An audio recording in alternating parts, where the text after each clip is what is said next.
Tess Lawrie is one of those people, one of those rare people, who is both a full medical doctor and also a full research doctor, gaining both of her doctorates in South Africa. She's been an honorary clinical fellow at the Royal United Hospital in Bath. She's a founding member of BIRD, that's the British Ivermectin Recommendation Development Group, and is now Director of Evidence-Based Medicine Consultancy. Tess is a frequent member of technical teams which are responsible for developing international guidelines. She's also amongst the top 5% of researchers on ResearchGate, and her peer-reviewed publications have received in excess of 3,000 citations. So, Tess Lawrie, welcome to the podcast. Thank you, Phil. Tess, can we begin with something about yourself? Can you tell us how did you start out on this road, and how did you arrive at the point where you are now Director of Evidence-Based Medicine Consultancy? Well, I qualified with my medical degree in 1990, and I started doing clinical work in obstetrics and gynecology, specializing in obstetrics and gynecology. And upon which I tried to do everything at once, have a family at the same time, and it really wasn't, having a baby wasn't compatible with a rigorous clinical fellow registrar job with many hours. And I lost my baby after, just short of 9 months, and he got meningitis and died. And so I went into, that's how I ended up signing up to do a PhD. I took time away from clinical work and got involved in doing a PhD. And obviously when you do a PhD, part of that is doing a full literature review to evaluate the background research on the topic. And so that was how I got involved with evidence synthesis, because I did a Cochrane review, a Cochrane systematic review, that was in 1998, during that period, to support my PhD. And then I found, I wanted to have children, and I found that research was evidence synthesis was a very good way of doing both, of having a family as well as working, because I could do it from home largely. And so that's how I sort of built up clientele to a degree, freelance in a way, until it became obvious that actually I should establish a company to do this. So I'm in a rather unusual position in that I was a freelance academic for a very long time, because I never ever took any positions with private industry or pharmaceutical companies, and I have no conflicts of interest of any sort. So, which I think is highly unusual, because most people in my position with the number of publications and so on would be embedded in a university setting. As I say, my work is valued. I started working with the World Health Organization as an external consultant in 2012, and my work is valued because I have no conflicts of interest, no shares in pharmaceutical companies or anything like that. And I've just continued to produce good work. I've never really advertised for work. Evidence-based medicine consultancy has just kept on. We've always been very, very busy. And now, this year, what you didn't mention in the introduction is that's a limited company, but we've now formed a non-profit company. It's a community interest company called EBMC squared, after Einstein's equation, E equals MC squared. And this company is committed to doing research for public interest. So we're no longer being commissioned for work, because even with the World Health Organization work and other sorts of work, it's usually commissioned. So it's others asking us to do evidence synthesis on something. Now we self-generate the work. We decide what's important for public health, and we do that work, and we are funded by donations from the public. Okay, that's interesting. You've called your consultancy the Evidence-Based Medicine Consultancy. And how does that operate? And in the sense of, as opposed to what it seems to imply that there's non-evidence-based medicine. Is there such a thing as non-evidence-based medicine? And how does it distinguish itself from that? Yes, well, I have to say at the time that evidence-based medicine consultancy was established, it was a kind of a popular term, shall we say. If you look at the definition of evidence-based medicine, it is a collation of research and experiential evidence. So it's doctors' experiences and patients' experiences as much as it is integration and synthesis of research papers.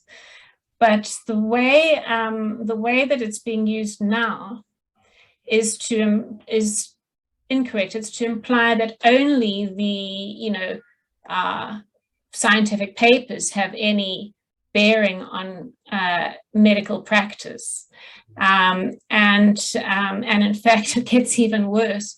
Only randomized controlled trials have any bearing, and then it gets even more specific. Only systematic review and meta-analyses, and then only systematic review and meta-analyses done by certain people or universities. So it's really I would if I was to rethink the name of that limited company, I probably wouldn't call it evidence-based medicine today because of the way that term has been corrupted. But I'm far happier now with EBMC squared, which seems to speak more to the possibilities. Okay, but when you look at papers these days, and you probably more than most looking at all those medical papers using randomized clinical trials, gold standard methods, very often they don't always say the same thing. Sometimes you'll find a set of papers come up with one set of results, some come up with a slightly different set of results. How do you square those things together? How do you bring some synthesis out of that? Well, with the rationale behind meta-analyses, systematic reviews and meta-analyses, is that the limitations of individual trials get mitigated in the pooling of data. So, obviously there's a set of rules and criteria whereby you assess each trial for risks of bias, and then there's a set of rules that you apply to the final pooled estimate of effect to estimate how certain you are of the final of the finding, or how the quality of the finding. But more and more I realize that these rules are actually limitations to the integration of evidence to the big picture, and science has become very reductionist in this way. These sets of rules applied all the way along. It's become very easy to manipulate, and so and there are certain things that simply cannot be quantified. For example, you can the effect of financial support for a trial. There's this public-private partnership that's become very popular. In fact, it's completely endemic in the academic environment, whereby no clinical trials get done without some funding from somewhere, and often it's in private. So that funding bias is very difficult to quantify. And often when the funding comes from big pharma holds the data. So the data are not independently analyzed. Often they have input into data analysis, or they hold certain data. And so one realizes that the way we evaluate evidence is flawed if we can't take that into account.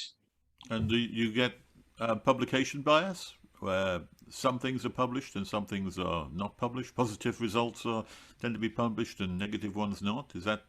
Well, that's an interesting point, because with COVID, we've seen all sorts of publication bias. We've actually seen negative publication bias in the context of certain repurposed medicines. So just for the audience, publication bias is when positive results are more likely to be published than negative results. So you might get a skewed idea of whether something's effective or not. But in the case of COVID, with the repurposed medicines, now repurposed medicines are old medicines that are cheap and they're used for a variety of things, and have, because of their established nature, they're safe. You know, we know their contraindications and so on. What we've seen is that the negative studies, so the studies that show negative results for certain of these older medicines, get published in top journals, and the studies showing positive results languish on the preprint servers and can't get published. Right. Does that also apply the other way around for the more profitable drugs, particularly vaccines these days? Yeah.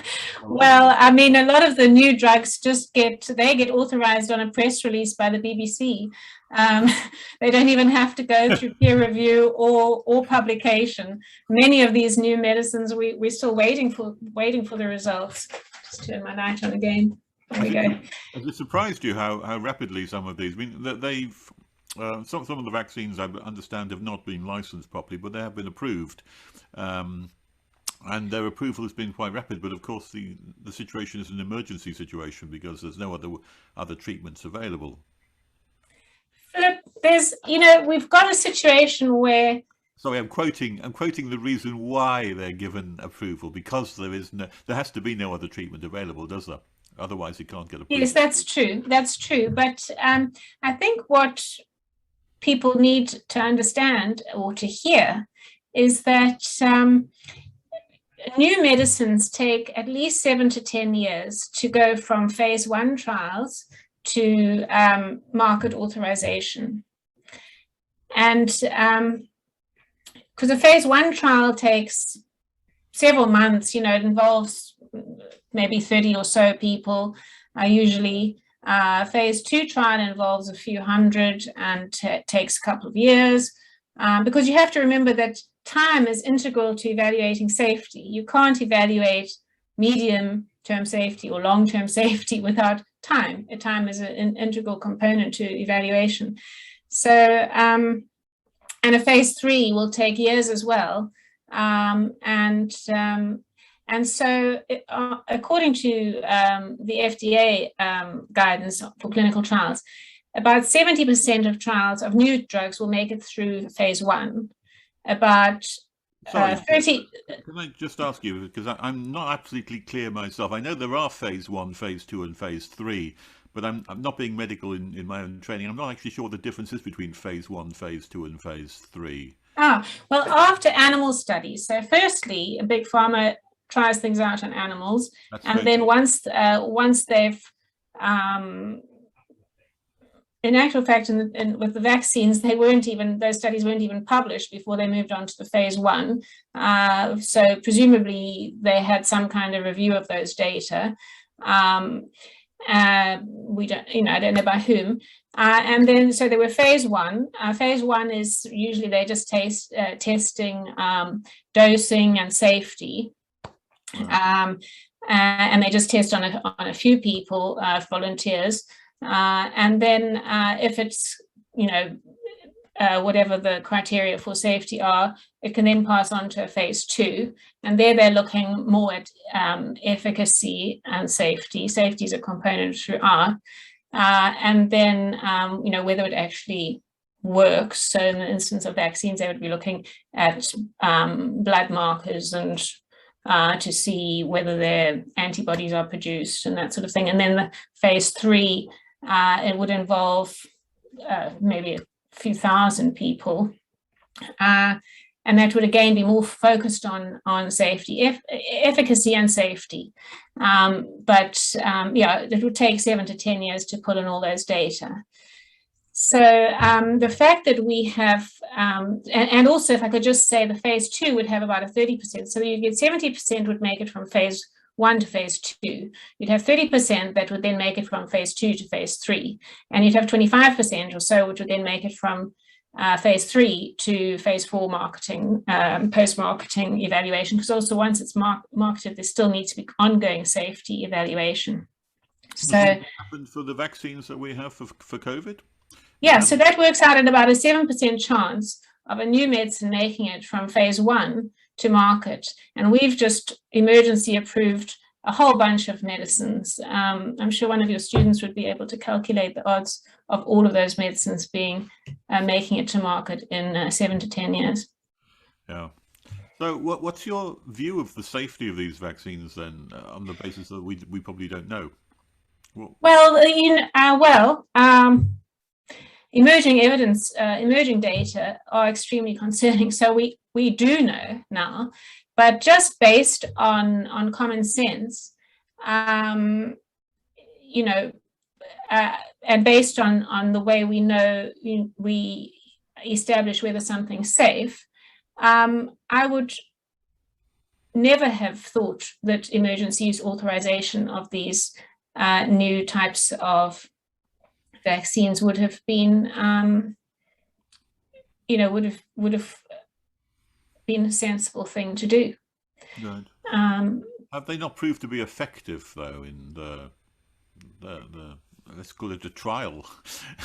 Many independent scientists have shown. Okay, firstly, the phase 1, phase 2, and phase 3 trials seem to have all just been rolled into one. So it's very difficult to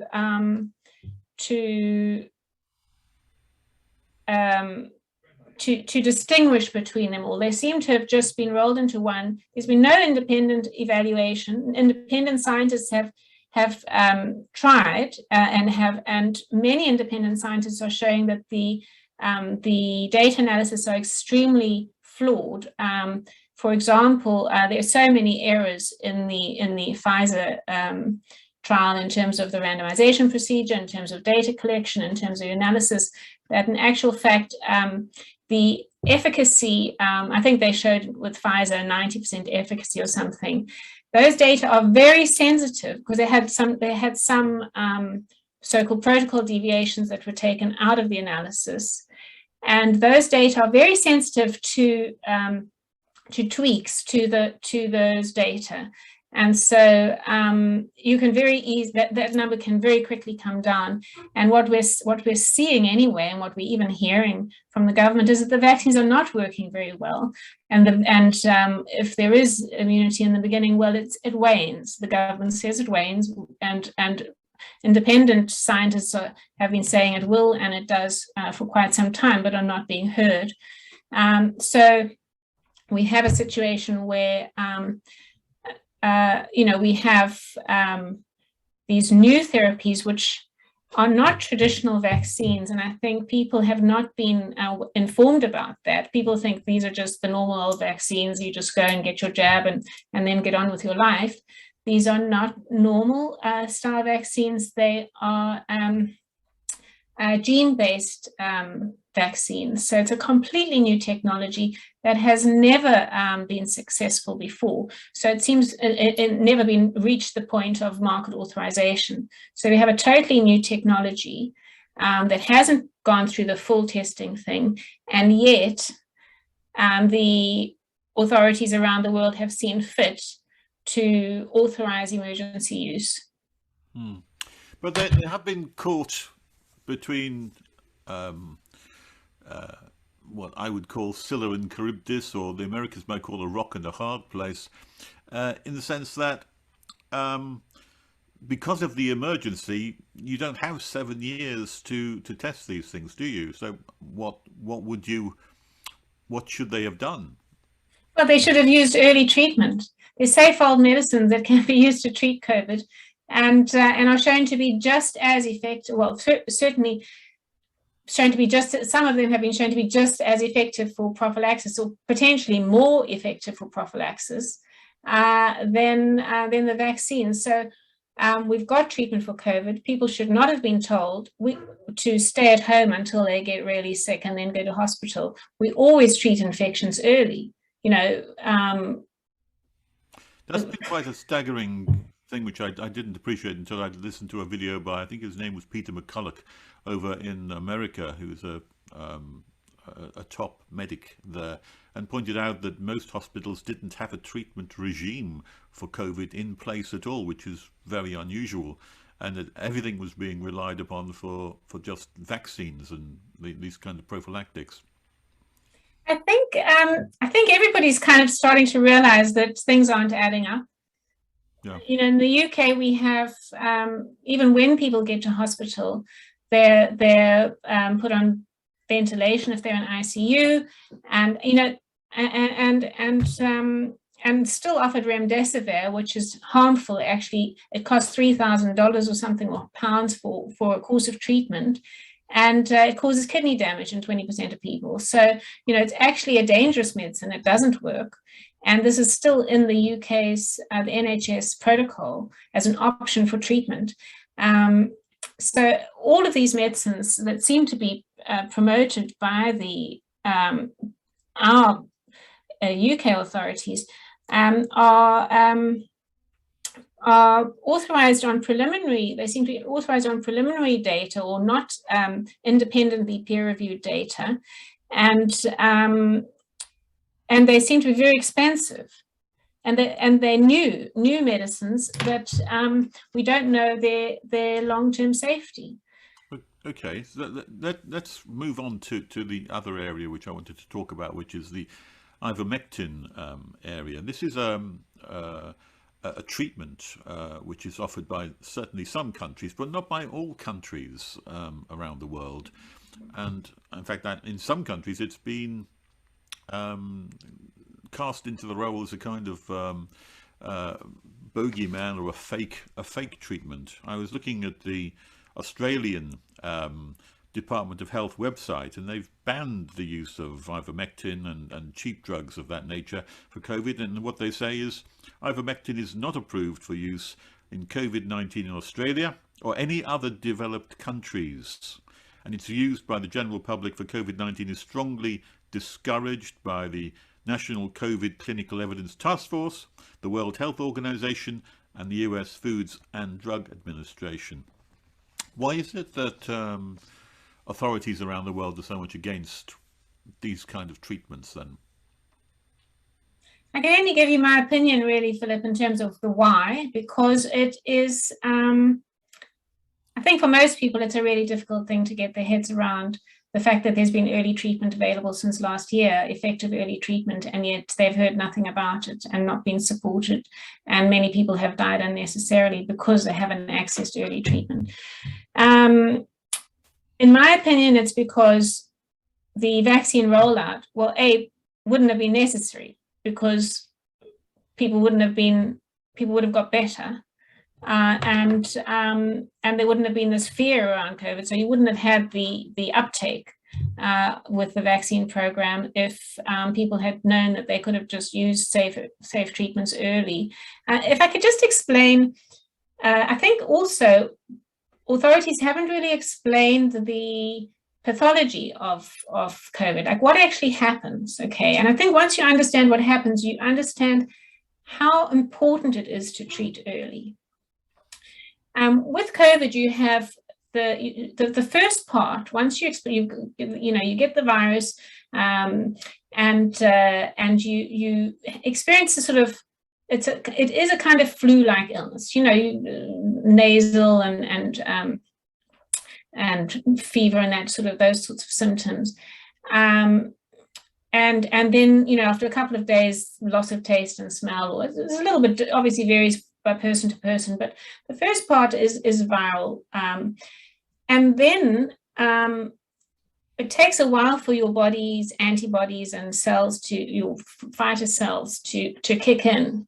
And once they do, so the virus is in the body, it's replicating and then making all the spike protein.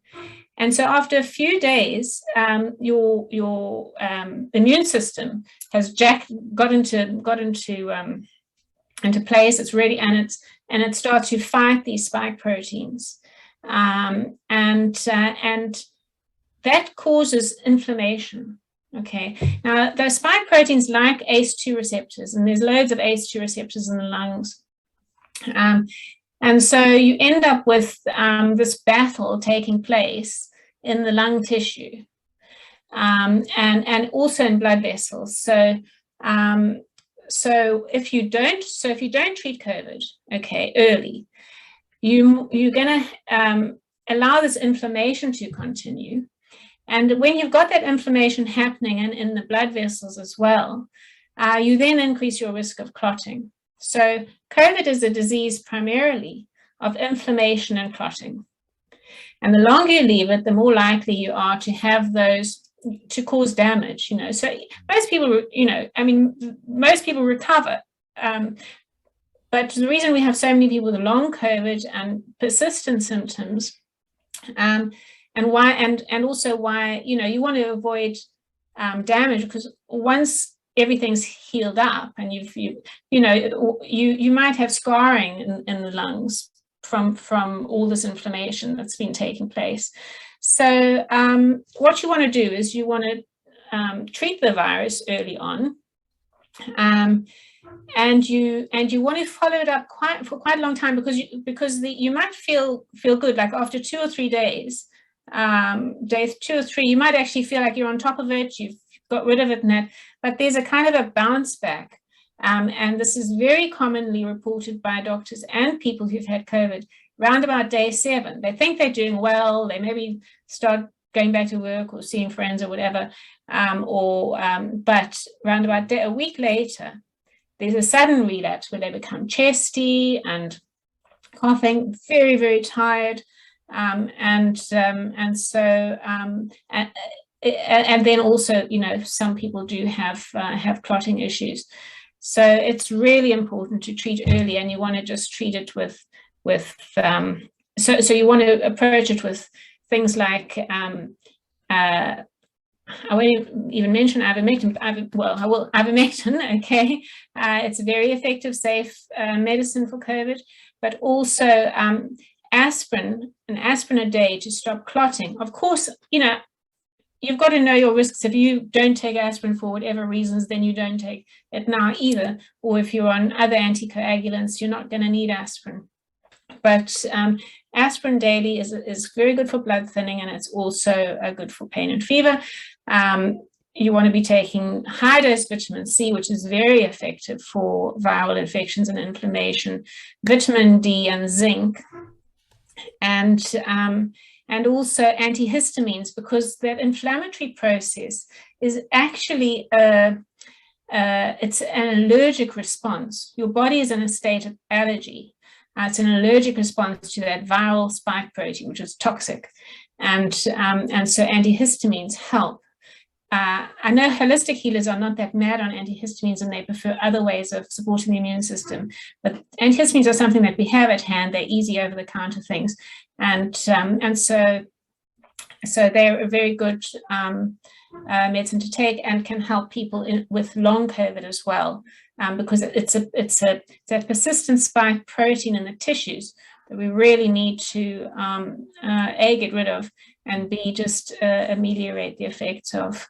Can I just make a disclaimer here, Tess? Yes. You want me to make a disclaimer that people listening to this video will obviously not be taking any drugs on the basis of what I say or what's said in the video, that they'll always consult their medical practitioner and take advice from them, and that this video is really for only educational purposes only. If that's fair enough, I think, is that? Thank you, Philip. Yeah. Can I also then look into this question, because you've been looking at ivermectin in some detail, I know. And can you what is the evidence that ivermectin is effective? Yeah. Well, there's about 170 or so papers on ivermectin for COVID. We did a systematic review, a strong systematic review team from evidence-based medicine. Did a systematic review, unfunded, partially funded subsequently by our crowd donations, but on using ivermectin for COVID. And so out of all of those papers, we found 24 that looked at ivermectin for prevention and treatment of COVID that were randomized controlled trials. So out of all of those papers, that huge body of information on ivermectin, we just selected 24 randomized controlled trials, which are considered to be a higher level of evidence than other sorts of studies. We synthesized the data, which is we extracted data and we pooled similar sorts of data. And our review, which can be read in the American Journal of Therapeutics, suggested that ivermectin would be would probably improve COVID outcomes and reduce the out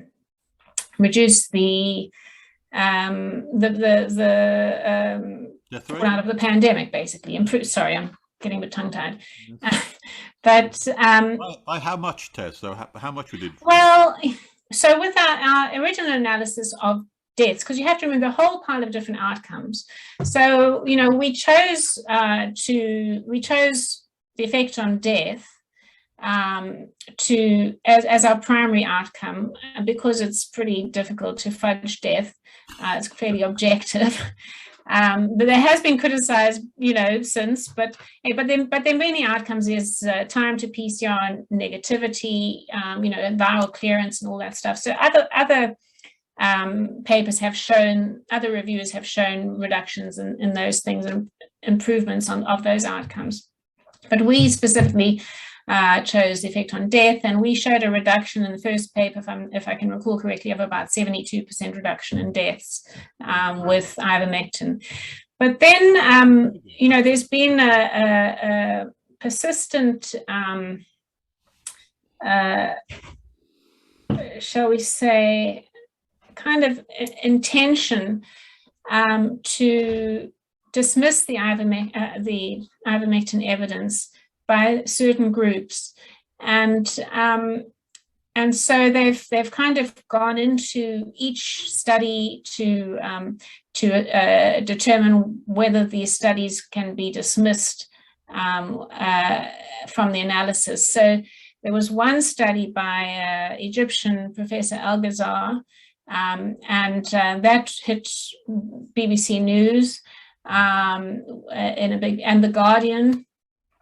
With concerns about the study being flawed or fraudulent, so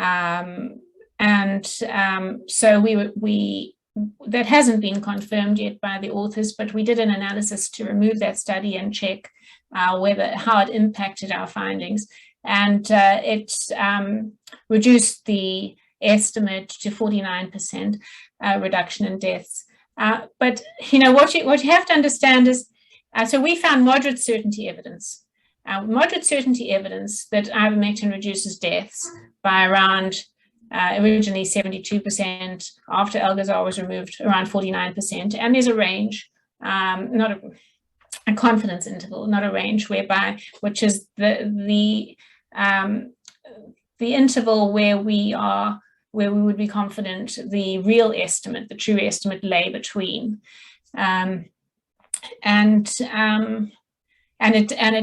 It always favors ivermectin, whatever we do, whatever. So I'm losing my train of thought. So the evidence is actually substantial, and it comes from an amalgamation or a meta-analysis of many papers, not just one paper.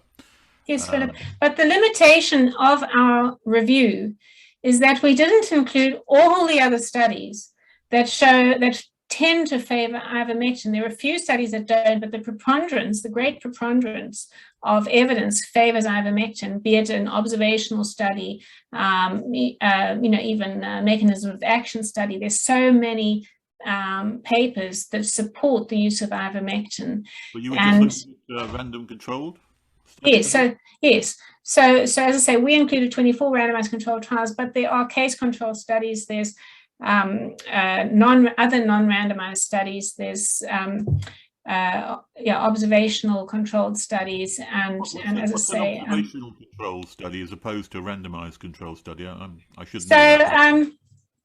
So you might have a doctor just dividing people into different groups, or treating one group with ivermectin and the other group not, and comparing those data. So they're comparative studies, but they're not randomized. So with a randomized study, you've got you have a subject who agrees and is informed and agrees to take part, is given informed consent, and then they are randomly assigned to the intervention group or the control group. So, and ideally, if it's double blind, the person doesn't know which group they're in, and the person giving the medicine doesn't know which group they're in, and the people analyzing don't know which group they're in. And the code is only broken once all the data are in and analyzed, and then you find out what A is and what B is.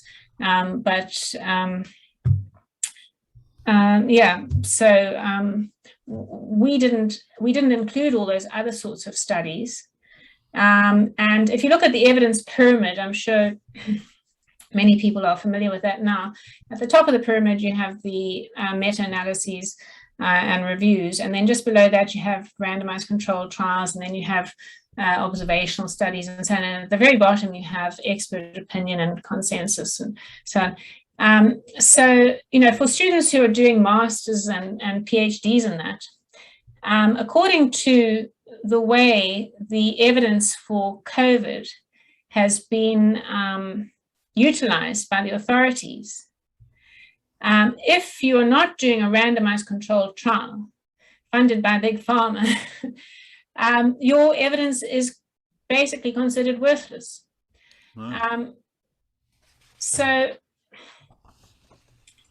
something needs to change, because there's this huge body of evidence that's completely overlooked, and only these certain types of studies, only evidence from those are being considered or valued. Okay.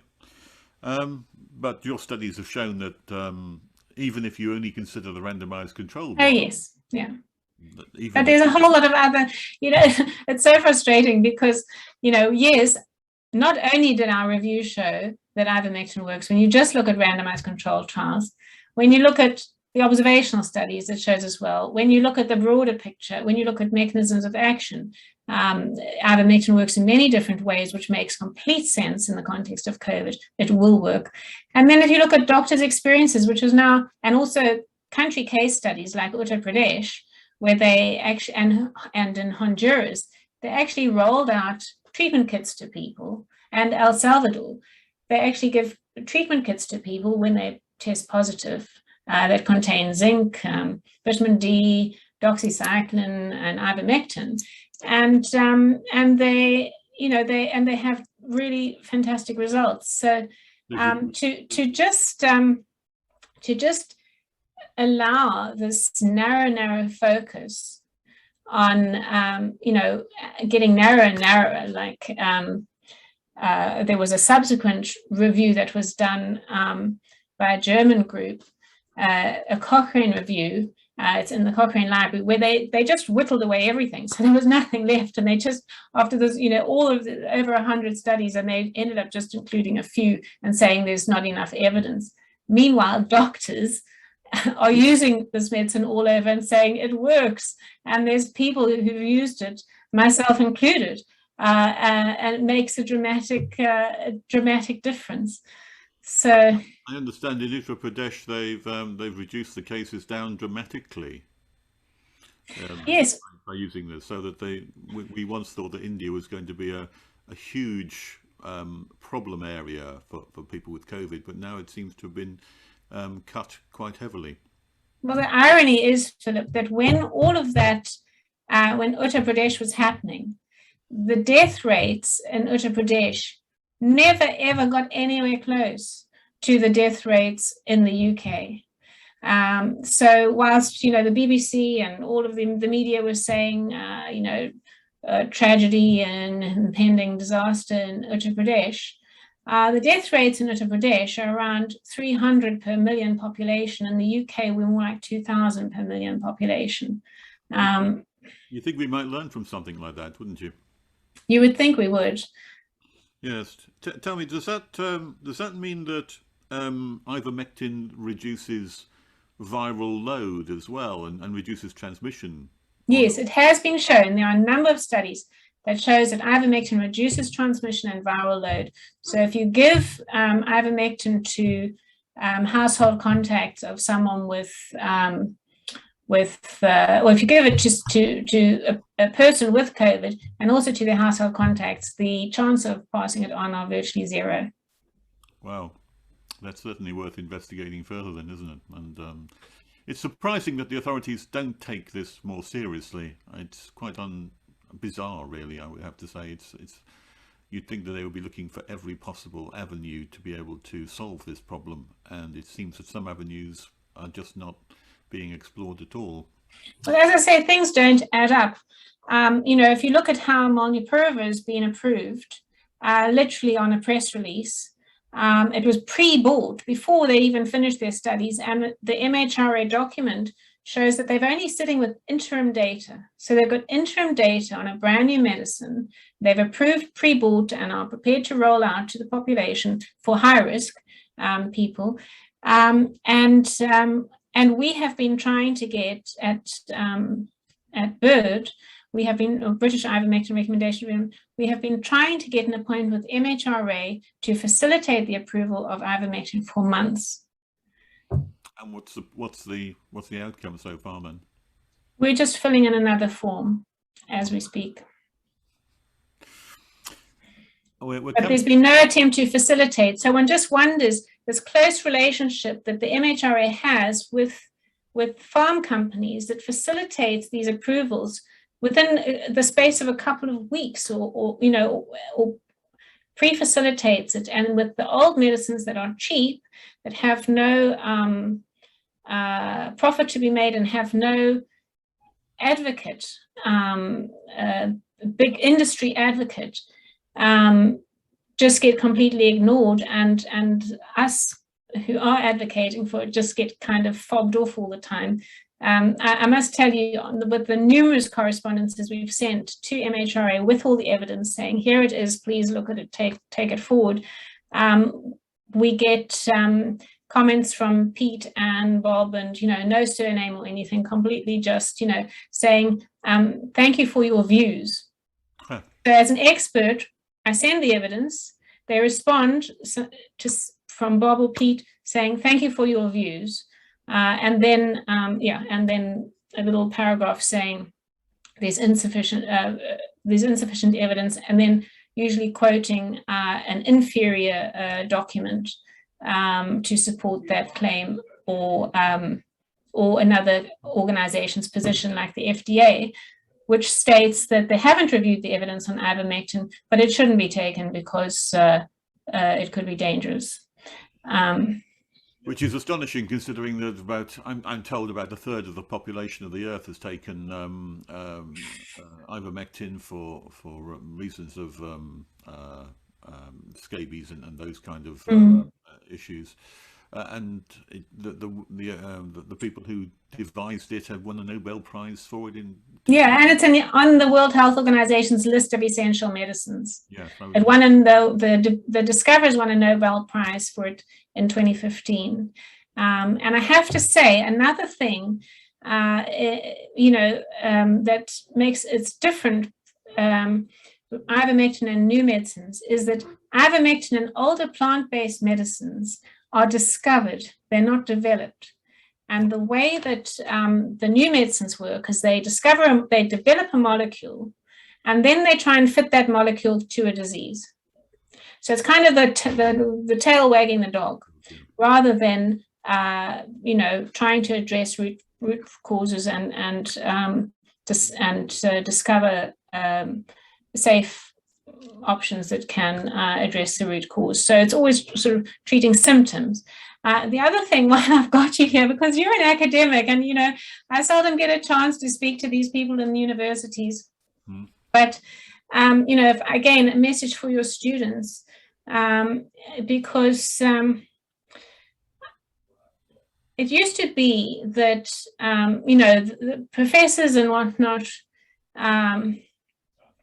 would be in their labs or in the doing lots of thinking and brainstorming and it might take and looking inside, it might take a long time for that genius, that idea, that whatever, that suddenly becomes a new wonderful thing. But it was generated internally. The research was generated from a spark, an internal spark. The way academia is operating today is that through grants, the topics are directed by industry. So we're having industry-led, I'm not saying in all, but often we're having industry-led research. And so the scientists in these institutions are, and the institutions themselves are getting large grants to focus on certain things. And in that way, the creativity of being a scientist is being lost. I think you and I are on exactly the same page on that one, Tess, because it's one of my own hobby horses. The idea that you mentioned Einstein earlier on, but I mean, he probably wouldn't have done his research on general relativity or special relativity if he had to be funded by some company to have done it, because they would never have funded such a thing. Which is sad, really, because it shows that we're not really looking for truth so much as what will be easily exploitable, I suppose. We've come roughly to the end, but can I ask you one last question, Tess, before we conclude? That is, finally, what advice would you give to the government now, as we stand at this point towards, let's hopefully, the end of the pandemic? But what should they be doing at this moment? I have no advice for governments, Philip. I have advice for people. Okay, what would you advise people to do then? I think it is clear that people can no longer outsource their health and wellness to governments. It is clear that people actually have to do the work and inform themselves and take responsibility for their health and wellness and that of their family. To take control, I should say, not necessarily, but to take control of it and to know there's a better way, because this last 2 years has been an absolute mess. And I think everybody knows things don't add up, and there is a better way. And you can do it, empower yourself and know what's good for you. Tess Lawrie, thank you ever so much for a very interesting conversation and for your time today. Thank you. Thank you.